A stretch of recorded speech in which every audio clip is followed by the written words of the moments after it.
This is Jason from Horrific Nightmares. In response to the Horror Man's top, I think it was top 30 90 slashers. Originally, I wasn't going to do a response to it because the 90s is probably my least favorite decade for horror movies.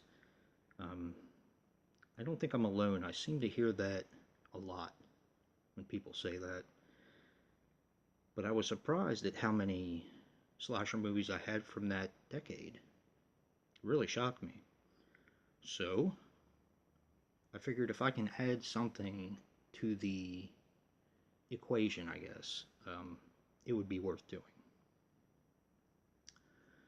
So, what constitutes a slasher film?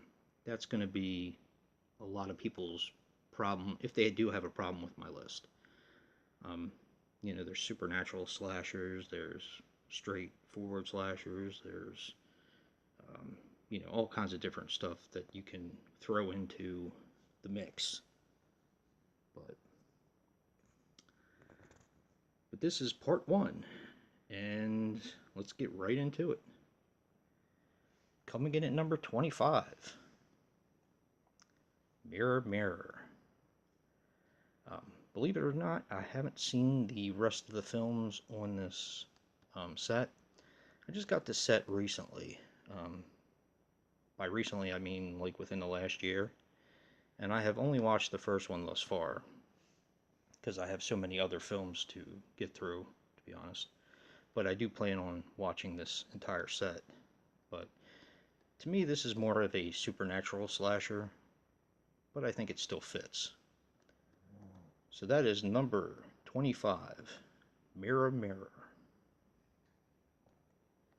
Coming in at 24, Happy Hell Night. This is also a recent, I believe I saw this recently as well.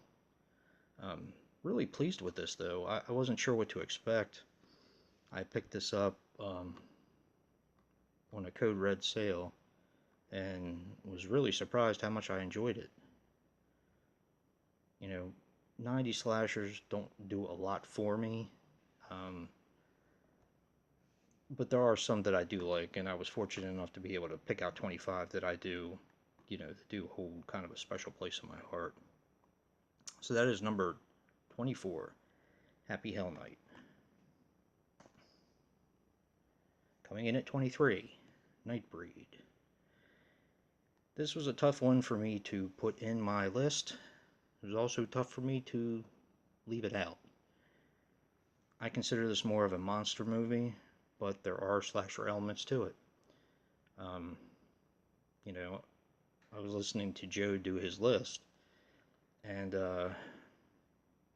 I definitely agree.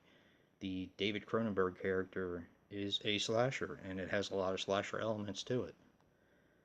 And that's kind of why it falls so far on my list, because of that reason alone. But I do love this film. Unfortunately, I didn't get the Cabal version. It was just too expensive. But I am happy with this this film from Scream Factory.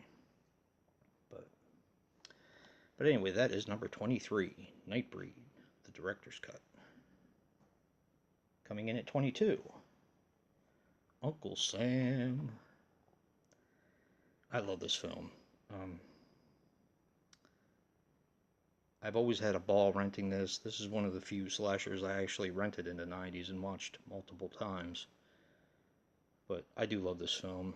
I think it gets a lot of hate. I've pretty much liked everything William Lustig's done. All the Maniac Cop movies are really good. Uncle Sam, of course, Maniac. I mean, that goes without saying. But this is a really good film. Eventually, I would like to get the Blue Underground version of it, because this one is letterboxed, and it kind of gets on my nerves. Although I can change it to full screen on my television, but good film. I love Uncle Sam. Cool flick. Coming in at number 21, Leprechaun. Now, I know some people are probably going to have a problem with this one. Is Leprechaun a monster movie or a slasher? Well, to me, it's a slasher. I mean, how can you say that Nightbreed on Elm Street's a slasher and Leprechaun isn't? So that's kind of how the way I look at it. Um, I love Leprechaun, and I actually like all of them. Guess I'll have to do a ranking the franchise on this one. But this is a really cool set, this Blu-ray set. And I even liked Leprechaun Origins. I know I'm in the minority, but I liked it. So, of course, not as much as these, but Warwick Davis is the man. But that is part one, and like I've tried to do in my other um, top 20, top 25, whatever, I try to give you one that didn't quite make the cut, but that I do own. This one's going to be a little bit tougher. I'm going to give you one on like the first three. Those were the only ones I did not include in my actual countdown. So today I'm going to give you Brain Scan. I do love that film. I just didn't think it didn't quite make the cut in my top 25. But I'm interested to hear what you guys think. Let me know how you feel about my picks. And if you like what you see or hear, hit that like button and subscribe. But until next time, peace.